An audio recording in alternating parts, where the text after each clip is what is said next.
My name is Emily, and I'm 35 years old. I've been a homemaker for 10 years, married to my husband, a doctor named Michael. We haven't been blessed with children, but we've been living a reasonably happy life. However, something happened that put an end to our 10 years of marriage. It happened one day. "Emily, this is the end for us," said Michael, who came home late as usual. "What do you mean by the end? What are you suddenly talking about?" "I've decided to marry my mistress, so we're getting divorced today." "Marry your mistress? What are you talking about? I've made up my mind. I'm leaving you and marrying her. Besides, we didn't marry for love, so you probably don't care, right?" Indeed, ours wasn't a love marriage. Michael's parents were eager for him to marry and found me as a suitable partner. We hardly knew each other and got married quickly.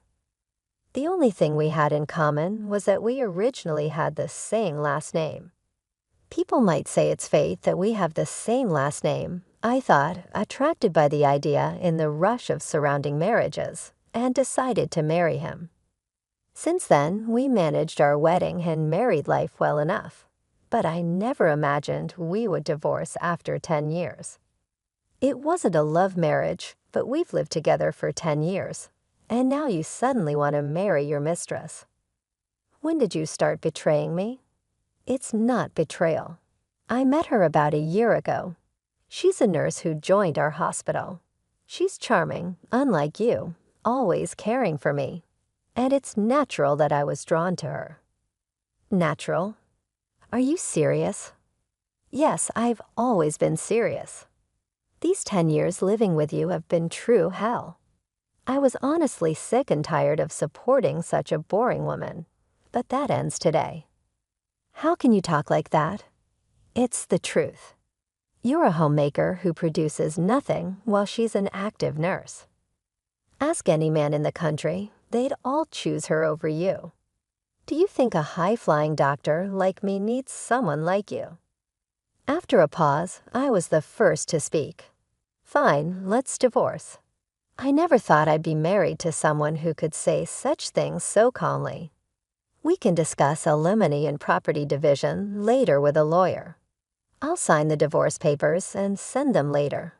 Until then, I'll go back to my parents' house." But then Michael interrupted. "No need for discussions.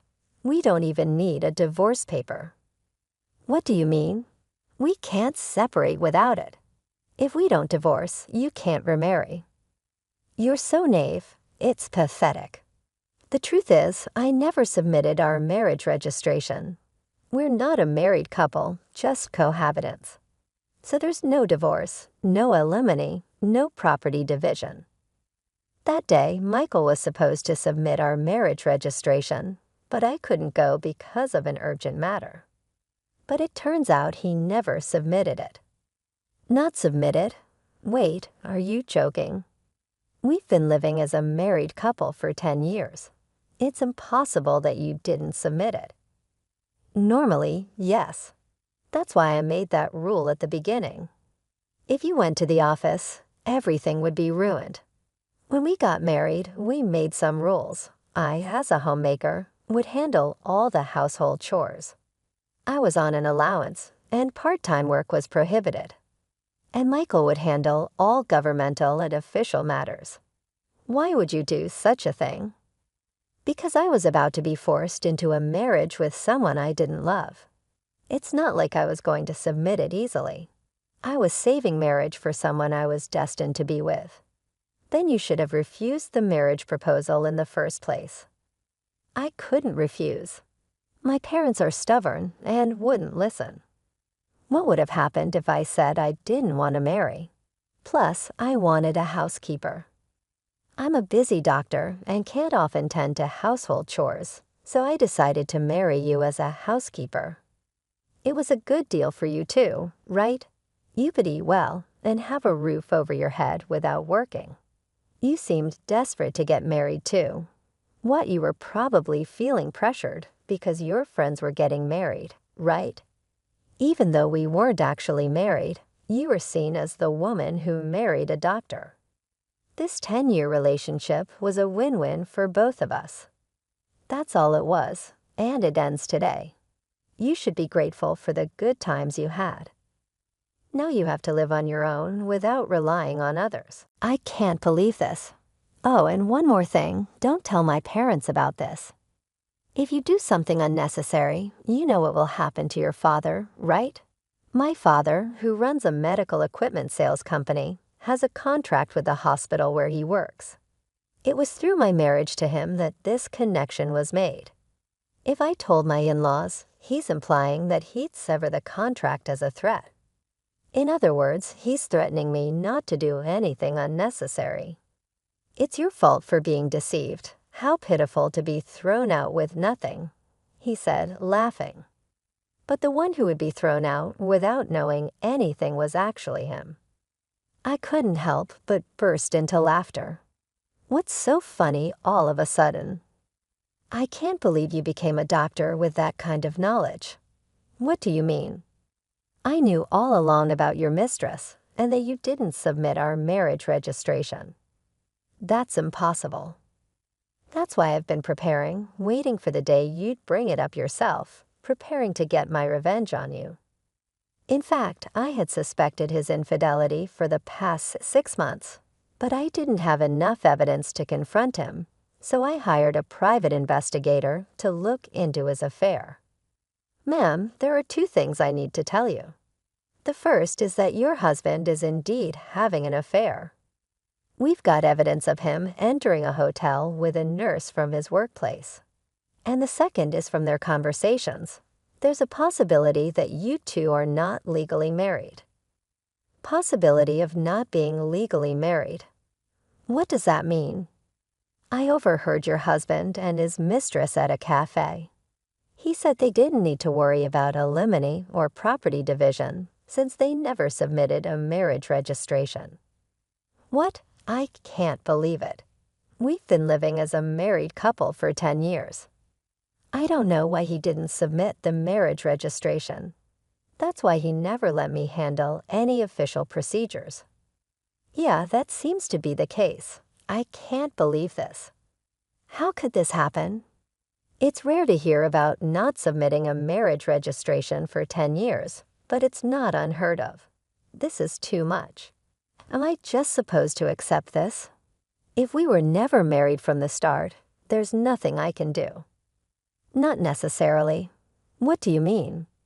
Let's make him pay for deceiving you for 10 years. First, we need to prepare without him noticing. And so I began to prepare with the investigator to punish my husband. So what if you knew we were never married from the start? So it doesn't matter what I do with other women.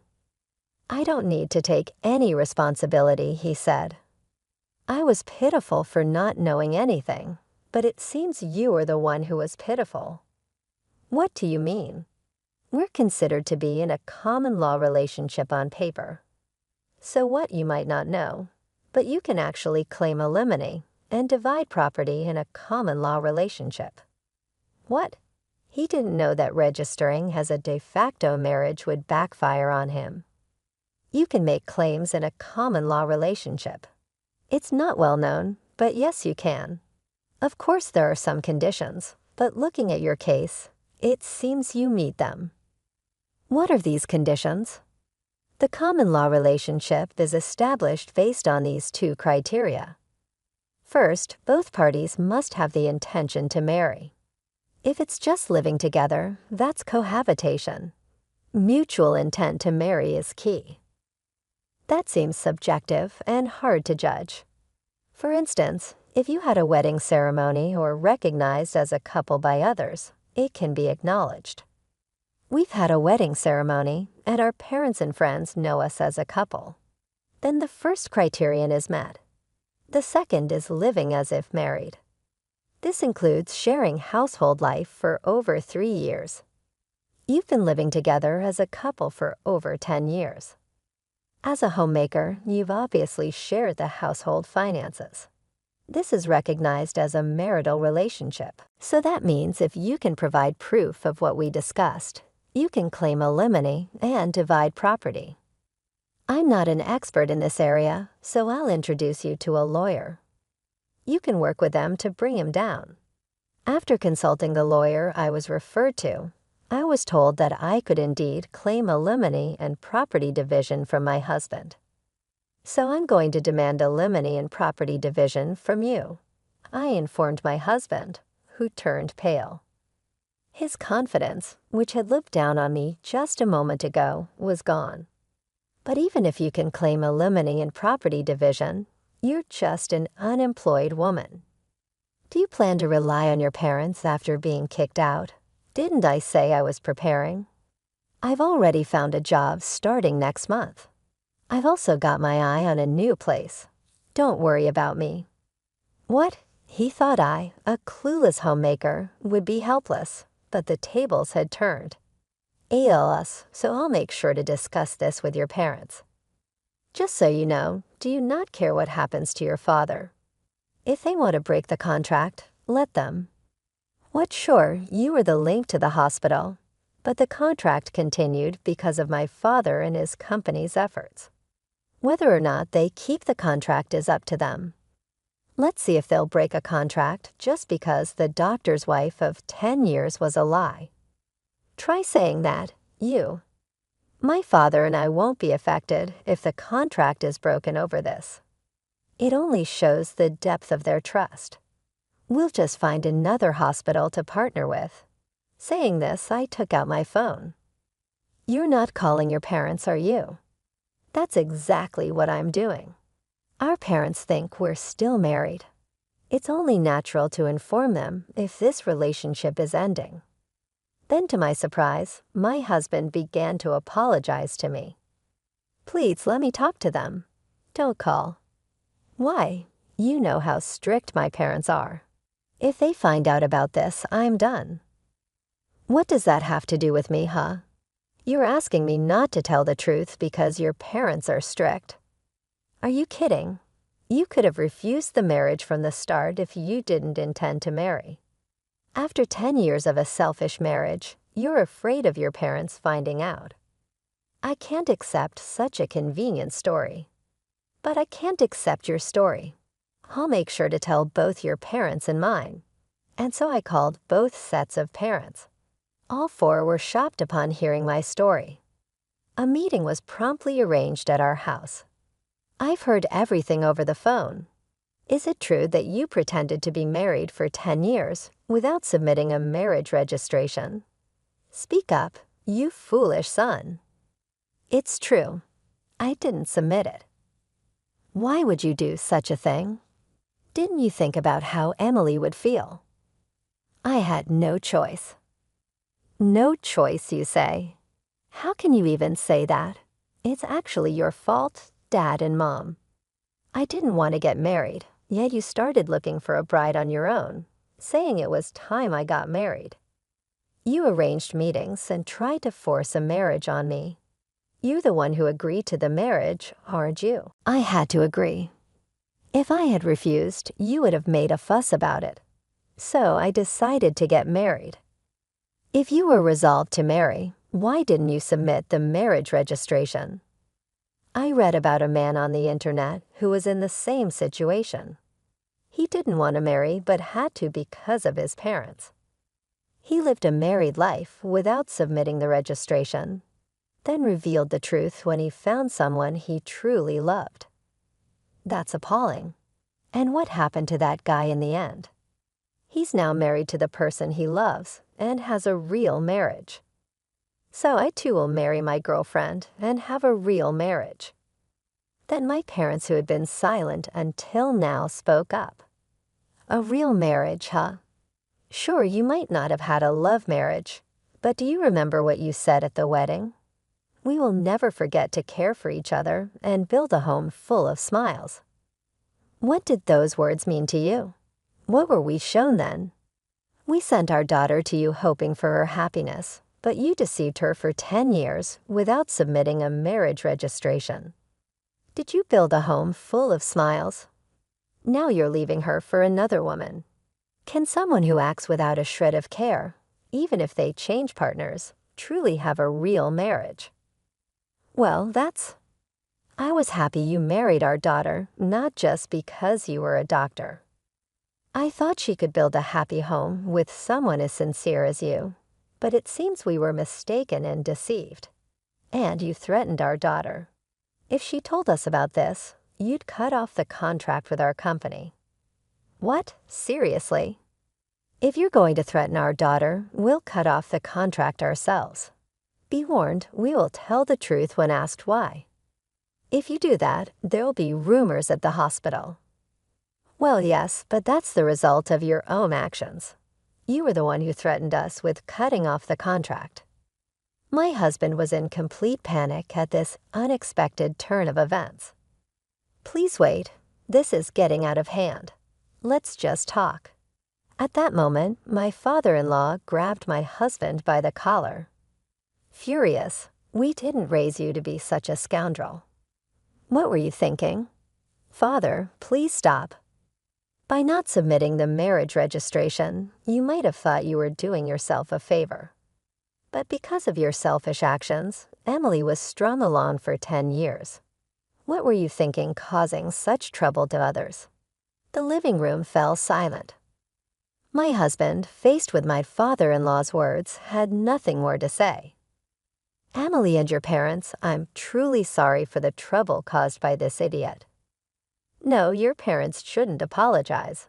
It's not your fault. However, it's partly our responsibility as parents for letting him act this way. For now, we'll take him home and make sure he doesn't continue his reckless behavior. We'll deal with the aftermath properly. We're very sorry for all this. And with that, my husband was taken away by his parents back to his childhood home. You've been through a lot. For now, you should come back home and rest. We'll think about what to do next later. You don't need to worry about anything right now. My parents thought I was completely exhausted and deceived. They spoke to me with such kindness. Thank you, but I won't go back home yet. I still have things I need to do. I declined their offer and stayed in my own home. What I had to do was prepare for the final settlement with my now ex-husband. Gathering evidence for our common law relationship, I was getting ready to claim alimony and divide our assets. A few weeks later, a meeting with a lawyer was arranged. However, even if I agree to alimony, why should I divide my property? She's been a homemaker for 10 years, never working a day. All the furniture, clothes, food, I paid for everything. Now you're telling me to hand over the money I worked hard for, the furniture I bought. He rented, unable to accept that his money would be shared with me. Yes, that's correct. The money you earned and the furniture are subject to property division. Why does it have to be like that? Who did the housework while you were working? Who cooked meals with the groceries you bought? That's irrelevant now. No, it's very relevant. A homemaker is entitled to property division because housework and childcare have economic value. Speaking as a human, not just a lawyer, do you think housework is something anyone can do? That it's just expected of a homemaker. The reason you could live freely is because of her support. Don't get that wrong. And this situation is a result of your actions, yet you have the audacity to be selfish. What did you say? Never mind anyway. She's entitled to half of the assets for property division. That's how it is. Damn, regarding alimony, we intend to claim $100,000 from you. $100,000? Why so much for a relationship that wasn't even a marriage? It's precisely because you weren't married. Normally, alimony claims in common law relationships range from $10,000 to $40,000. However, in your case, you pretended to be married for 10 years and selfishly tried to kick her out when you found someone else. The amount is determined by the severity and duration of your actions. But still, you may think 10 years is just a short time, but it's longer than you realize. During that time, she devoted herself to you, believing you were a married couple. You have no right to complain after betraying her. A perfect rebuttal. He couldn't say anything and reluctantly agreed to my demands. Then I also sent a notice of claim for alimony to his mistress. I knew who and where she was thanks to the investigator. As he had said, she was a nurse working at the same hospital. The mistress, having heard from him that there was no possibility of alimony or property division, must have been utterly shocked by the contents of the claim. Wait a minute. This isn't what you told me. What do you want? I told you not to talk to me at the hospital. I got this from your wife. You said there wouldn't be any alimony because we weren't married. What's this all about? I later learned that in a panic after being served with the alimony claim from me, she confronted him at the hospital with the notice I had sent. Okay, let's talk about this later. Not here. There are too many people around. We'll both be in trouble if this turns into a rumor. I don't care about that. I can't pay this kind of alimony. You said it was okay, so you should pay. Pay it for me. What? I won't pay a penny. You were the one who wanted this relationship. You said I was the only one for you, that you wanted to marry me. Hey, quiet down. Everyone can hear us. Just so you know, I'm not in the wrong here. If you want to make amends with your wife, do it yourself. Tell her I don't owe her a penny, that you'll take care of everything. This exchange led to the revelation of their affair to the entire hospital. It quickly became the talk of the place. And then the final blow was my father's request to the hospital. I apologize, but we would like to terminate our contract at the end of next month. Then the hospital, aware of the rumors, asked my father, "Excuse me for asking, but is the reason for canceling the contract related to Dr. Michael's affair?"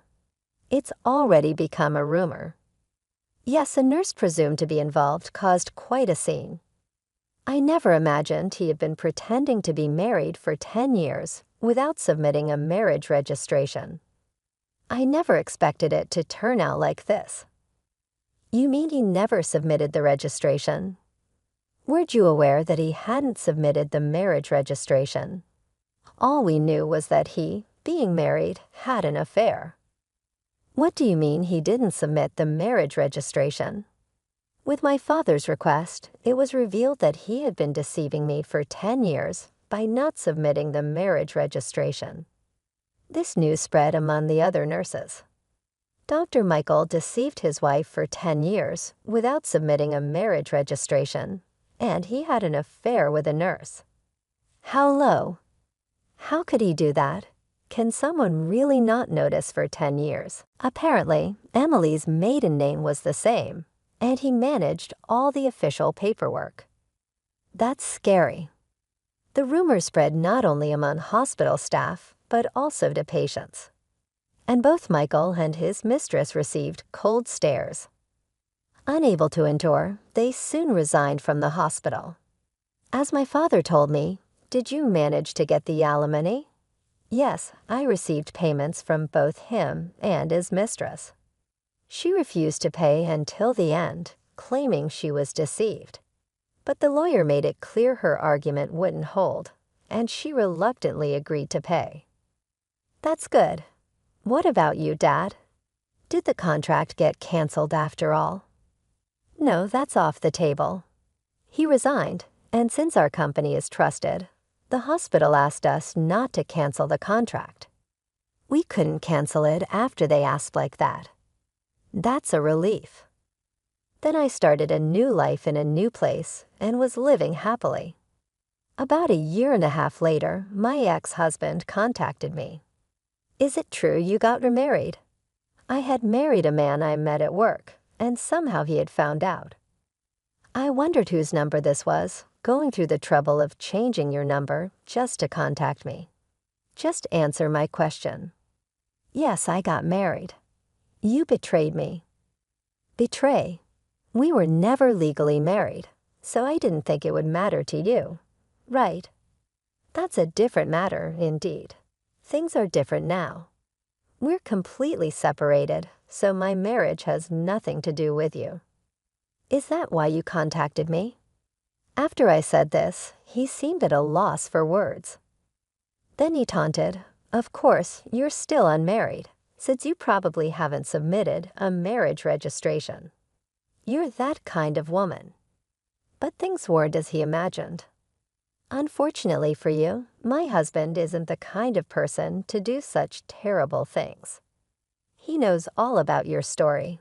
So to ensure I wouldn't feel anxious, we went to the office together to submit the registration. Sadly for you, things aren't as you thought. I can somewhat understand your wish for me to be unhappy, considering your own misery. But sorry, we're happily married.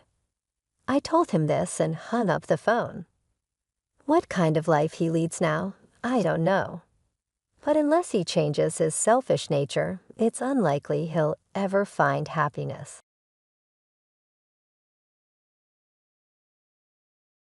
Your savings are now my luxury villa. Amanda's text lit up my phone screen at 3 a.m. Thanks for being such a trusting sister-in-law. The view from my new balcony is going to be amazing. I stared at the message, my hand steady as I held my phone. The soft glow of my laptop was the only light in my home office, where I'd been waiting for this exact moment. Another text buzzed through. "Don't bother checking your accounts. I've already transferred everything. Sweet dreams. My name is Olivia Chen, and at 34, I just watched my sister-in-law attempt to steal what she thought was my entire life savings. I should have been panicking, crying, or at least angry. Instead, I felt an odd sense of calm as I opened my banking app. The account showed exactly what I expected. $800,000 transferred out at 2:47 a.m. to an account I didn't recognize. I took a screenshot, adding it to my growing file of evidence. Then I sent Amanda a simple reply. "Thanks for letting me know." I could almost picture her face as she read my response, her smug smile faltering just slightly at my lack of distress. She'd been planning this for months, probably expecting hysterical phone calls or desperate pleas. Instead, she got 2 words and radio silence. What Amanda didn't know was that I'm a forensic accountant. I spend my days tracking financial fraud and helping clients protect their assets. More importantly, she had no idea that the account she'd just emptied was a carefully crafted trap, set up 6 months ago when I first noticed her unusual interest in my finances. It started with casual questions at family dinners. "How do you manage your money, Olivia?" she'd ask, eyes sharp despite her relaxed tone. It must be nice having such a cushion to fall back on. My brother Mark, ever oblivious to his wife's schemes, would just smile and nod along. Then came the accidental glimpses of my bank statements when she visited, the careful mentions of her dream villa in the Mediterranean, and the not-so-subtle hints about family helping family. I recognized the signs. I'd seen them countless times in my work. The gradual gathering of information, the careful grooming of their target, the search for vulnerabilities. So I prepared. The account Amanda just emptied was real enough to withstand basic scrutiny.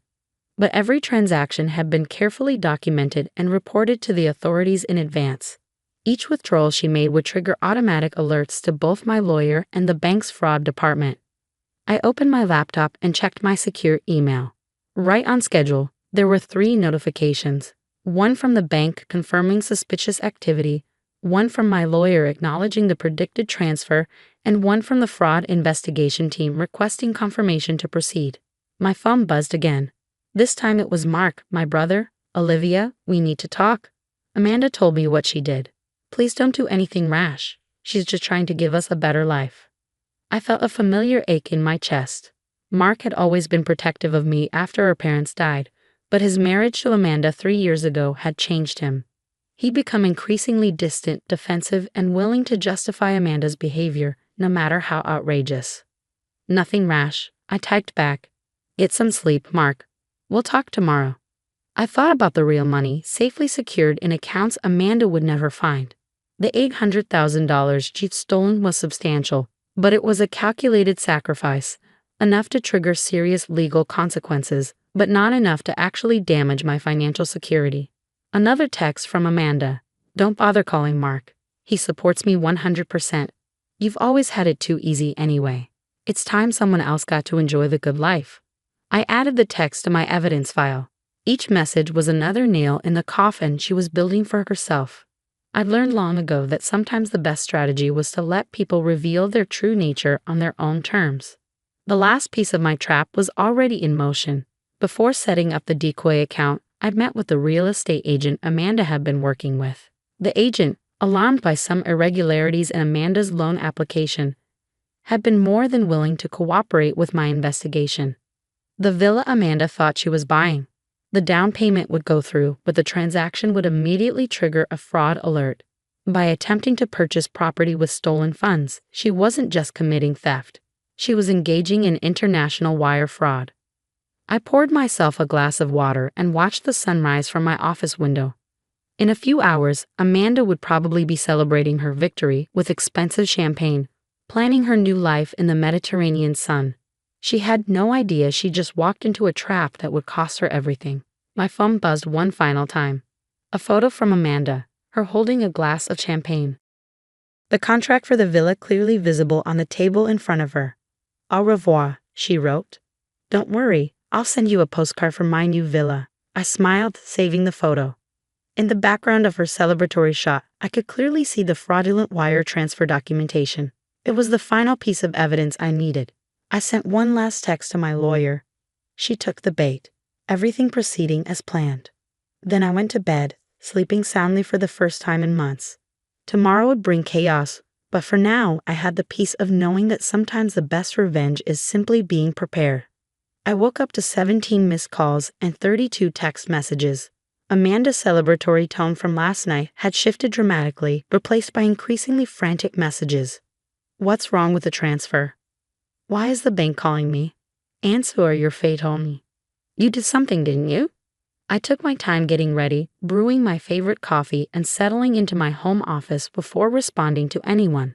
The bank's fraud department had already sent their morning update. Amanda's attempt to wire the money internationally had been flagged and frozen. Her dream villa was slipping through her fingers. Mark's messages were different, a mix of anger and desperation. How could you do this to us? Amanda's crying. She said you set her up. We're family, Olivia. Family helps family. I thought about my brother, about the way he changed since meeting Amanda 3 years ago. He'd gone from my protective older brother to someone who enabled his wife's worst impulses, all in the name of family. At exactly 9 a.m., I called my lawyer, Sarah Douglas. Good morning, she answered, sounding pleased. I assume you've seen the notifications. The bank's fraud department is building quite a case. What's our next step? I asked, taking notes as she outlined the proceedings. The bank had frozen not just the stolen funds, but all of Amanda's accounts. The international wire transfer attempt had triggered multiple fraud alerts, and her previous financial activities were now under scrutiny. She's been busy, Sarah noted. The bank found evidence of other suspicious transfers. Looks like you weren't her first target, just her biggest. That didn't surprise me. In my work as a forensic accountant, I learned that financial predators rarely started with big scores. They built up to them, testing boundaries and perfecting their techniques. My doorbell rang at 10:30 a.m. Through the security camera, I saw Amanda standing there, makeup perfect but her designer outfit slightly disheveled. Mark hovered behind her, looking uncomfortable. I opened the door but blocked the entrance. Yes. How dare you? Amanda hissed, trying to push past me. You ruined everything. The bank froze all our accounts. The villa seller is threatening legal action. This is all your fault. I stayed calm, remembering the security cameras recording every moment. My fault. You tried to steal my savings, Amanda. Did you really think I wouldn't notice? Notice? You trapped me. She was practically screaming now. You set up that account on purpose. You wanted this to happen. Amanda, I said quietly, you just admitted to stealing my money. On camera. Would you like to confess to anything else while you're here? She stepped back, finally noticing the security cameras. Mark put his hand on her shoulder, trying to pull her away. Olivia, please, he pleaded. We can work this out. Just tell the bank it was a misunderstanding. I looked at my brother, really looked at him. The confident, protective older brother I'd grown up with was gone, replaced by someone who would rather enable theft than face an uncomfortable truth. It's not that simple, I explained. The bank's fraud department is involved now. They found other suspicious transfers in Amanda's history. This goes beyond just me. Amanda's face went pale. You're lying. They can't look at my other accounts. They can when you attempt international wire fraud. Every transaction you've made in the last 7 years is being reviewed. Mark's hand dropped from Amanda's shoulder. Other accounts? Amanda, what is she talking about? But Amanda was already backing away, her carefully constructed world crumbling around her. This isn't fair. You had all that money just sitting there, and I needed it more than you did. The villa was supposed to be our fresh start. A fresh start built on stolen money? I shook my head. The police will be contacting you soon. I suggest you get a lawyer. As they left, I heard Amanda starting to cry, telling Mark none of this was her fault, that I was just jealous of their happiness. But I could see doubt creeping into my brother's expression for the first time. Inside, I found more messages waiting. The bank wanted to schedule a formal interview. The fraud department had uncovered transfers from at least 3 other victims.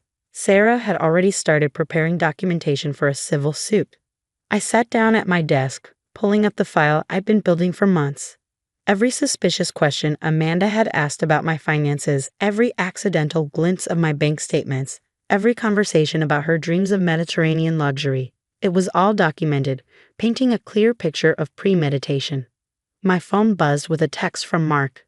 The bank called. They're saying Amanda stole from other people too. Tell me you didn't know about this. I suspected. I replied honestly. That's why I was prepared. I don't know what to believe anymore, he wrote back. She's locked herself in our bedroom, calling everyone we know for loans. She keeps saying you tricked her, but did I miss something? Was I blind? My heart ached for him. Come over tomorrow, I suggested. We need to talk. Just us. That evening, I received an email from the villa's real estate agent. Amanda's wire transfer had been rejected, and they were filing their own fraud report. Her dream of Mediterranean luxury had officially died. More messages poured in as word spread. Other victims of Amanda's financial manipulation started coming forward, sharing similar stories. She'd taken advantage of family connections, used emotional manipulation, and always played the victim when confronted. I thought about the moment 6 months ago when I first suspected Amanda was targeting me. I could have confronted her then, could have warned her off, or exposed her schemes immediately. But years of working in forensic accounting had taught me that people like Amanda never stopped until they faced real consequences. By setting my trap and letting her walk into it, I hadn't just protected myself. I created an opportunity for all her victims to find justice. Sometimes the kindest thing you can do is let someone face the results of their own actions. As night fell, I sat in my quiet house, looking through old family photos. There was Mark at my college graduation, beaming with pride. Us at our parents' last anniversary party. Holidays, birthdays, countless moments before Amanda entered our lives and twisted everything. I miss you, I texted Mark. The real you. Minutes passed before his response. I miss me too. The next 3 months unfolded like a carefully orchestrated symphony, each revelation adding to Amanda's downfall. The bank's investigation uncovered a pattern of financial manipulation spanning 5 years. Beyond the 3 victims we initially knew about, 4 more came forward with similar stories. Mark showed up at my door one rainy evening, looking older than I'd ever seen him. The police interviewed me today, he said, slumping onto my couch. They showed me everything. All the transfers, the manipulation, the lies. How did I not see it? I handed him a cup of coffee and sat beside him. She was good at what she did. That's why she got away with it for so long. Did you know, he said, staring into his cup, she was planning to leave me once she had the villa? The police found emails to some guy in Greece. She was going to take the money and just disappear. I hadn't known that detail, but it didn't surprise me.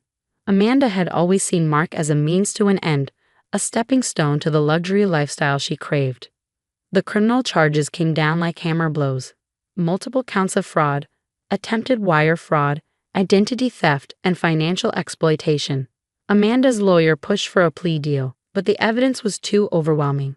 My careful documentation, combined with the bank's investigation, had created an airtight case. 7 years, Mark told me after the sentencing, plus restitution to all the victims. He'd filed for divorce the week before, finally accepting that the woman he'd married was a carefully crafted illusion. My $800,000 was returned, though I'd never actually been at risk. The real satisfaction came from helping Amanda's other victims recover their losses. My testimony as a forensic accountant, combined with the evidence I gathered, ensured they all received restitution. Late one night, I received a letter from Amanda, sent from prison. "You think you're so clever, setting me up like that. But you ruined everything. I had dreams, plans.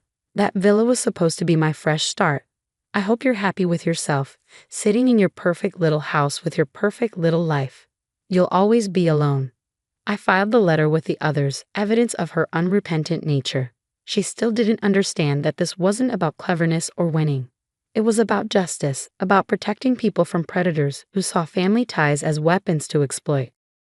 Mark started therapy, working through the trauma of Amanda's betrayal. Slowly, I saw glimpses of my old brother returning. We began having weekly dinners together, rebuilding the bond that Amanda had nearly destroyed. "You know what's funny?" he said during one of these dinners. "When Amanda first told me she'd taken your money, she was so proud of herself. She kept saying how she'd finally won, how she'd beaten a smart sister-in-law at her own game." I smiled, remembering her smug texts. She never realized the game was already over before she started playing. 6 months after Amanda's sentencing, I received an unexpected email from one of her victims. She'd started a support group for survivors of financial exploitation, and they wanted me to speak about fraud prevention. Standing in front of those people, sharing the knowledge that had protected me and ultimately helped catch Amanda, I felt like something good had finally come from all this. Mark found me after the presentation. "That was amazing," he said, hugging me tightly. "Mom and Dad would be so proud of you." I hugged him back, feeling the strength of our restored bond. Amanda had tried to steal more than money. She tried to steal my relationship with my brother. In the end, she'd lost everything while we'd grown stronger. The $800,000 trap I'd set wasn't just about catching a thief. It was about showing that sometimes the best defense is being prepared, that knowledge and patience are more powerful than greed and manipulation. Amanda never understood that true wealth isn't just about money in an account. It's about integrity, family, and justice. My security cameras caught the last time Amanda's expensive car pulled away from my house. Sometimes I watch that footage and think about how confident she was, how certain of her victory. She never realized she wasn't the predator in this story. She was the prey, caught in a trap of her own making.